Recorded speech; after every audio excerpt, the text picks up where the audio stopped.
Tas bija tāds pasaules cilvēks. Viņš bija, protams, superintelektuāls. Varētu teikt, ļoti harizmātisks cilvēks.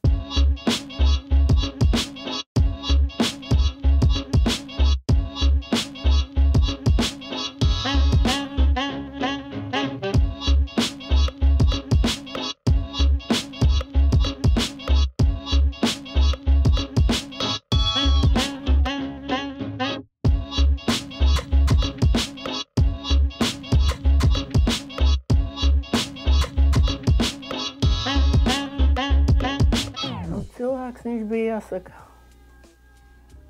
tāds ļoti vētrains. Viņš varēja gan būt ārkārtīgi nikns, un viņš teica visiem tiem cilvēkiem, ar ko viņš te satika, kas tie vadošie bija. Viņš teica visu, kā ir acīs, visas tās negatīvās lietas. Un tāpat laikā viņš kaut kā bija ļoti atvērts arī tieši latviešu māksliniekiem.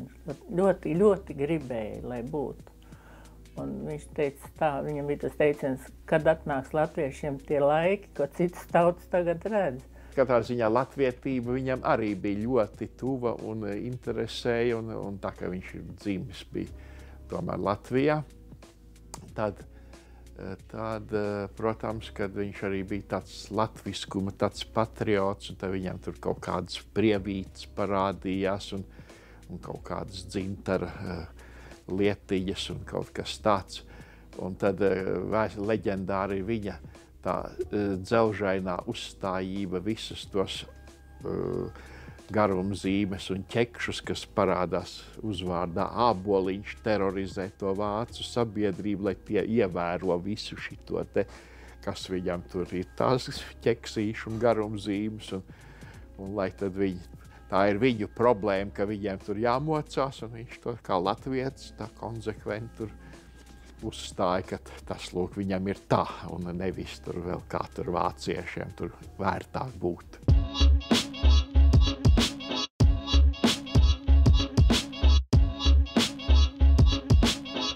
Tā pirmā doma, strādājot tajā jaunajā tēlotāju mākslas biedrībā, Valdim bija parādīt Rietumu Vācijai, ka arī Latvijā ir iespējama kāda laikmetīgās mākslas formas, kas būtu interesanti viņiem. Un tieši tādēļ viņš devās uz Latviju, sākotnēji pētīt Gustava Kluča mantojumu, bet tad neoficiālos vai neoficiālos ceļos viņš nokļuva pie atsevišķiem māksliniekiem, kā piemēram pie Mājas Tabakas. Es nolēju viņam parādīt Māju Tabaka, kas bija man tad labi pazīstama mākslinieca, bet kas toreiz skaitījās tādā oficiālā līmenī, tāda nevēlama, nepareiza un tāda, no kuras jāturās pa gabalu vai ne tā. Un tad mēs pa klusiņām paņēmām taksi un vīlējām, bet arī tur braucām, ja gadījumā taksis arī ir kaut kāds ne tāds kā parasti taksis var būt gadījies, tad mēs nenosaucām kaut kādu adresi, bet apstājāmies dažus kvartālus tur pirms tās Mājas tur vakarā izkāpām un tad aizgājām. Un es viņiem teicu, galvenais, lai sēž tur mašīnā vispār tur muti ciet, lai nav. Tā jau izskatījās skaidrs, kas pa putniem, bet lai kaut kāds tas šoferis tur nevarētu neko tādu identificēt. Tas bija tāds iezīmējās, ka tāds slepens pasākums, kas viss, protams, ļoti smieklīgi. Jānis Borgs un Edvins Pārs atved viņu uz šejien. Tur bija toreiz kaut kā vēl nebija sēta priekšā, un tad viņi pēkšņi parādījās iekšā. Un vispār ļoti īpatnēji tā lielā hūta galvā un tie garie mati. Ap divi Edvins arī bija ar gariem matiem. Un tad es parādīju visas savas gleznas, ka man toreiz mājās bija tādas tās lielās gleznas no tā perioda. Un viņam ļoti patika. Tā viņš sāk interesēties par visām tām manām gleznām, ko es taisu, un toreiz jau bija diezgan liela ažiotāža arī.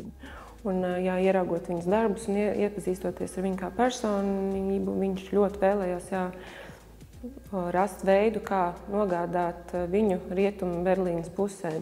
Un tas izdevās caur DAAD stipendiju, ko arī ieguva Māja Tabaka ar diezgan lielu Valda Āboliņa palīdzību, jo viņš bija viens no žūrijas locekļiem. Viņš arī atrada. Viņš teica, ka tas, kas šeit ir, tas ir ļoti īpatnējs tāds.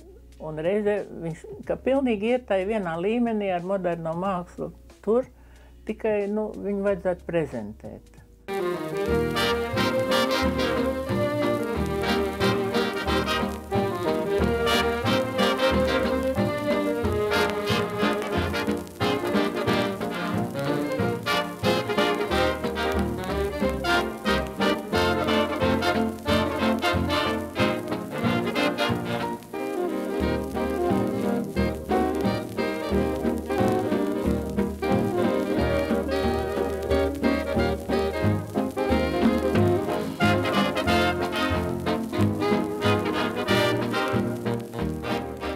Bija viena tāda glezna džungļi, kurā viņš tēlo narkomānu, tāda narkomānu džungļi. Es atceros, viņš aizved mani uz tādu narkomānu vietu. Viņš teica, tagad tu redzēsi to, ko tu Padomju Savienībā nekad nedabūji redzēt, kā narkomāni uztankojās, vai ne? Un parādīt, un saucās tā kafejnīca, saucās džungļi, un es viņu esmu uzgleznojis. Tas man tiešām toreiz nošķiet, ka es nekad nebiju redzējis tādu kaut ko. Tur bija tetovēti cilvēki, un tā viņi sēdēja un vilka to savu kāsi. Bet, diezgan, priekš manis tas bija šokējoši, es neko tādu redzējis nebiju.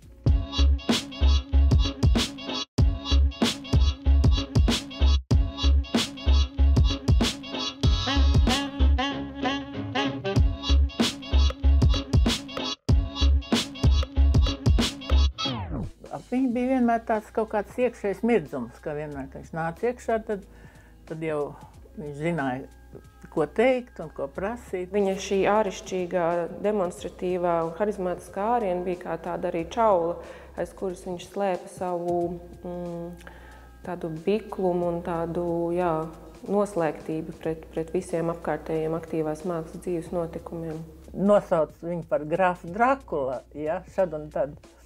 Jo viņam tas vispār tā seja bija tāda liela, spēcīga izteikti deguna. Nevis liela, bet spēcīga tāda. Laikmatīgajam mākslas centram arhīvu par Valdi Āboliņu nodevis viņa brālis Kārlis Āboliņš. Un šajā arhīvā arī ir šī leģendārā Valda Āboliņa hūte, kura bija neatņemama viņa vizuālā tēla sastāvdaļa. Protams, ir bijuši vairāk šīs hūtes, kas ir laika gaitā nolietojušās un nomainīt vienu pret otru. Taču šis ir tāds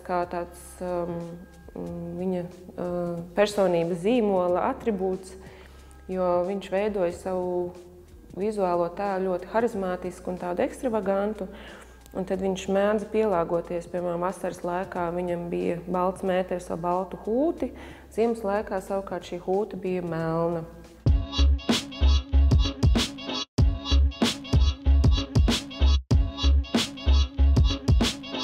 Mājas Tabaks gleznotajā Valda Āboliņa portretā var pievērst uzmanību Valda Āboliņa mazajam nadziņam, kurš ir nokrāsots sarkanā krāsā, kas arī tāda viena no viņas ekstravagances darbībām, jo, lai gan viņam simpatizēja šīs marksisma idejas, viņš vienmēr ir bijis patiesi sirdsdziļumos Latvijas patriots, tādēļ viņš arī aktīvi darbojās Eiropas Latviešu jaunatnes apvienībā, izdodot atsevišķus izdevumus un arī tajos izpaužoties radoši komiksu veidā, ko viņš arī sūtīja šeit uz Latviju, kur tas varbūt šis žanrs arī nebija tik plaši pazīstams un atzīstams oficiālajā vizuālajā mākslā. Tā kā tas vēl arī tāds viņa atsevišķs radošais izpausmes veids kā komiksi. Un arī caur šo Eiropas Latviešu jaunatnes apvienību arī tika pastiprināt aktīvi veidot šie kontakti ar Padomju Savienības jaunatni radošo sfēru. Šeit redzams pats Valdes Āboliņš. Kā redzēt, te ir atsevišķi nokrāsoti nagi. Un te tāda detaļa no viņa hūtes. Vajadzēja viņam turēt līdzi, un tāpēc arī man jau fantāzija bija, un es arī toreiz tā ļoti stilīgi centos sev pasniegt tur. Es domāju, ka tas ir vērts to darīt, tāpēc, ka cilvēki ļoti ievēro un patīk tādas lietas.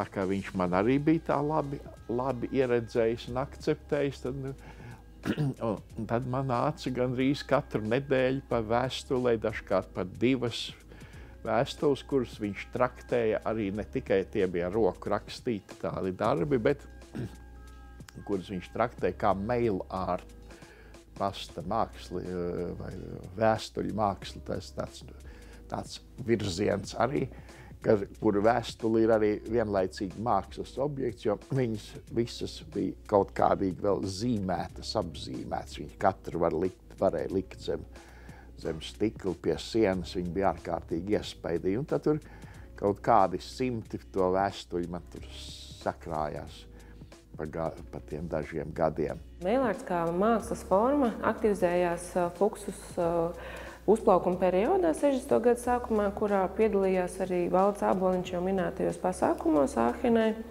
Un viņš arī turpināja tādējādi izpausties savā šajā radošajā darbībā, jo viņš, tā kā jau minēja, studēja arhitektūrā, bet arī nodarbojās ar atsevišķiem vizuālās mākslas paņēmieniem, veidiem. Un mailārts kā vēstules, kas nonāca Padomju Savienībā 70. gadu vidū, bija kā tāda jauna dvēsma, kā tāds jauns inspirācijas veids tā laika jaunajiem māksliniekiem, jo šajās vēstulēs viņš reflektē par to, kas ir aktuāls, laikmetīgs ne tikai vizuālajā mākslā, bet arī kino, mūzikā, tā laika Rietumberlīnē, un tādējādi caur šīm vēstulēm jaunie mākslinieki iepazina savādāku formu, kā izpausties, kā attīstās rietumu laikmetīgā māksla un kādas ir tās vēstures atsevišķās annāles. Kaut kāda aploksne vai kas tur ir, vai otrā pusē tā vēstule, un redz te tāds ar plēvi, un tur ir kaut kas iestrādāts, ieveidots un sakolāžēts, un rūpīgi tāds veidojums, piemēram. Šitas atkal ir kaut kāda salvete no British Airways. Salvete, uz kuras otrā pusē tad ir tas teksts. Nu, šeit ir tikai teksts. Tas ir vienkārši etiķete no viskija pudeles un otrā pusē. Un tad visādi šitādas te etiķetīts viss kaut kas, un tad otrā pusē ir numurs, un tad tie teksti tā iet tā. Un milzīgi atraktīva tā lieta bija. Nu, šis ir tāds veidojums, kur viņš atkal ar vate kaut ko viņš ir tur zīmējis un tad tādi miglaini teksti un tad tā arī laikam bija atklātne. Milzīgi interesanta. Tā paskatīsimies, kāda viņai tā puse. Nu, tāda, jā, ar visādiem tādiem sazīmējumiem. Uz rakstāmašīnu tas ir kaut kāds mūzikas instruments. Un viņš tās vēstules, ko viņš rakstīja, tās bija viss, viņš pats bija dizainējis tā interesanti. Un tas saturs bija tik skrupulozi sīks par to, kas tur notika, jā, visi tie gājieni, toreiz tie praida tipa, tur jau tādas lietas, viņš arī aprakstīja, kas tur notiek un kā tur. Es atceros, tad, kad jau Maija bija jau tajā Rietumberlīnē un Valdis tad bija salauzis kāju, gulējis slimnīcā, un tad viņš bija rakstījis man vēstuli, un tā, ko viņš redz tur tai gultā perspektīvē, tā kāja ģipsī, to viņš bija uzzīmējis tai vēstulē, un turpinājis rakstīt, bet tad atnāca Maija viņu tur aprūpēt, paviesoties slimnīcā, kā viņš tur jūtās, un to viņš, lūk, es rakstu vēstuli, un tad Maija uzlika tādu sarkanu buču, tāda lūpa krāsa, tur vēl ļoti tāda dadaistiska vēstule bija. Nu, tas tāds vēsturisks objekts ar Maijas buču. Vislielākais vēsturu kopums ir saglabājies korespondencē ar Jāni Borgu, kurš šobrīd ir Jāņa Zuzāna privātkolekcijā sastopams. Tāpat viņš sarakstījās ar Māju Tabaku, Māju Prēdeli, Guntaru Pupu un daudziem citiem tā laika Padomju Savienības jaunajiem aktīvistiem. Un atsevišķas vēstules ir gan atdotas Laikmetīgajā mākslas centra arhīvā, tāpat arī viņa brāļa atdotais arhīvs glabājās šeit Laikmetīgajā mākslas centrā. Un ir iespējams iepazīties ar tām daudzveidīgajām formām, kā viņš izpauda sevi kā radošu personību.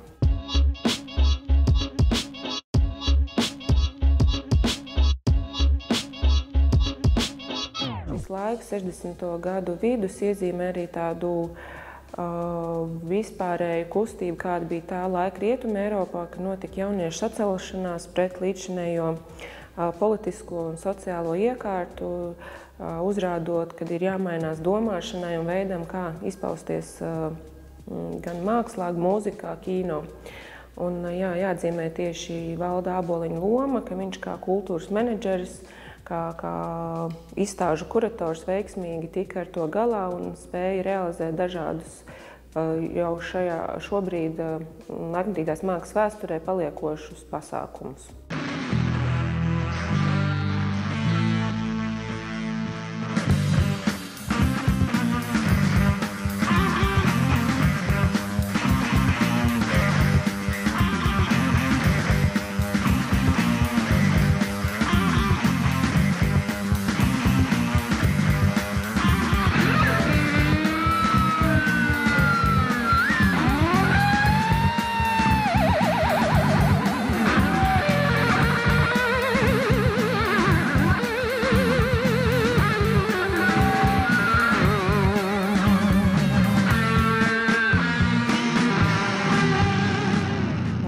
Nozīmīgākajiem kultūras pasākumiem, ko viņš veidoja, ir skandalozais 1964. gada 20. jūlija performanču cikls, aktivitāšu pasākums, kurš ir iegājis vēsturē ar ļoti ikonisku fotogrāfiju, kurā tiek portretēts Jozefs Bojs ar pārsistu degunu. Jo jāņem vērā, ka šis laiks, 60. gadu sākums, ir vēl diezgan tāds ne tik politiski vai sociāli aktīvs periods, kur ir atļauts viss, tomēr tā laika Vācijas sabiedrība diezgan konservatīva. Tādējādi šādas akcijas, kurā tiek izjauta kāda ikdienišķa kārtība un veids, kā skatīties uz mākslu, raisa tādu saprotamu sašutumu no vietējiem studentiem. Un arī pēc šīs akcijas attiecīgi Valdes Āboliņš zaudēja savu amatu šajā studentu apvienībā, bet tas viņu netraucēja pievērsties tālāk dažādu provokatīvu un tādu taujājošu mākslas akciju veidošanai. Šī 1964. gada Āhenes mākslas festivāla. Šeit redzam tā Āhenes studija tehniskās augstskolas studentu auditorijā, kurā tad mākslinieks ar vīriešu parfīma flakonu gāja apkārt pa soliem un izsmidzināja tos. Un daļa jau tajā laikā jau sāka protestēt. Šeit arī daļa no performances, un šī arī no Āhenes performances laika.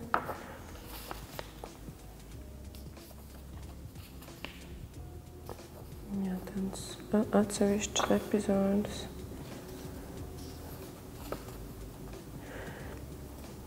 Jāpiemina, kad šis datums, kurā tika veidot šis jaunās mākslas festivāls, 20. jūlijas 1964. gadā bija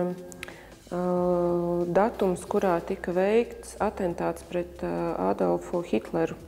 Tādēļ šī izvēlētais datums jau pats par sevi bija diezgan skandalos un izsauc jau ažiotāžu pirms tam, jo gandrīz viņš netika atļauts. Tā kā īpaši tāds skandalos un provokatīvs pasākums šis tika veikts. Un šeit ir šī Jozefa Boisa ikoniskā bilde, jo satrakojies students no Pūļu, kuram nešķiet piemērots veids, kā vispār mākslinieki izpaudās. Pienāca klāt un viņam iesita pa degunu.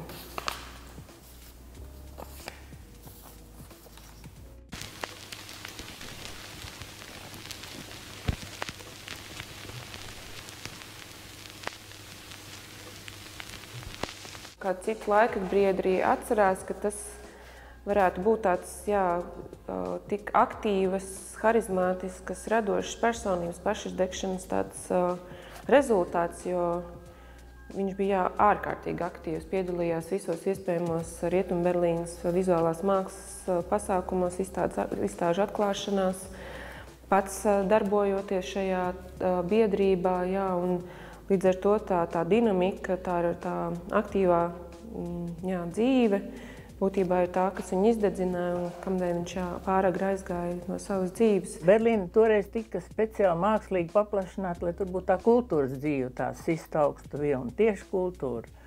Un faktiski to pilsētu uzturēja, to milzīgo kultūras. To pat nevar iedomāties, ja mums, tad mēs sakām, ka tagad ir ļoti daudz iet par tām izstādēm cilvēku un skatās un piedalās masveidīgi. Tur bija katru vakaru vismaz 10 kaut kādas tādas izstādes nāca vaļā, un cilvēku jūra vienkārši, tā kā valdes pa vidu.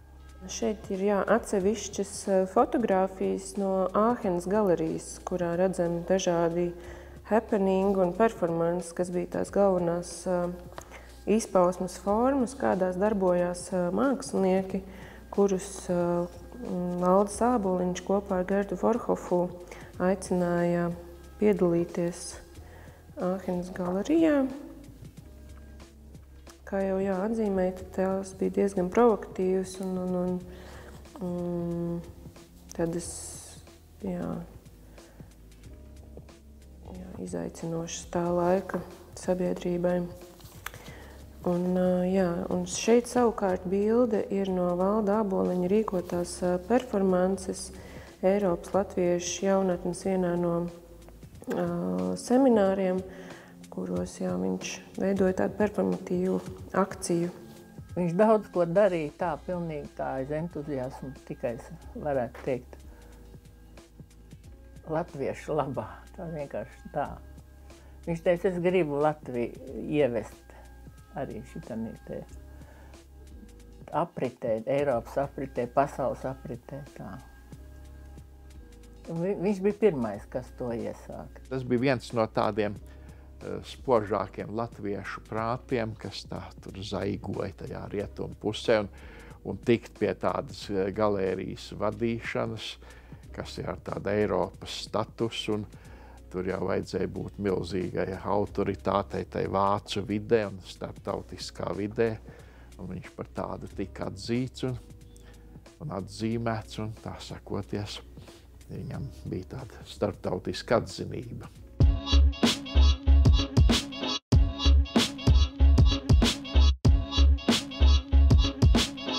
Es teiktu, ka Valda Āboliņa svarīgums Latvijas kultūras kontekstā ir pavisam iekš kā cita.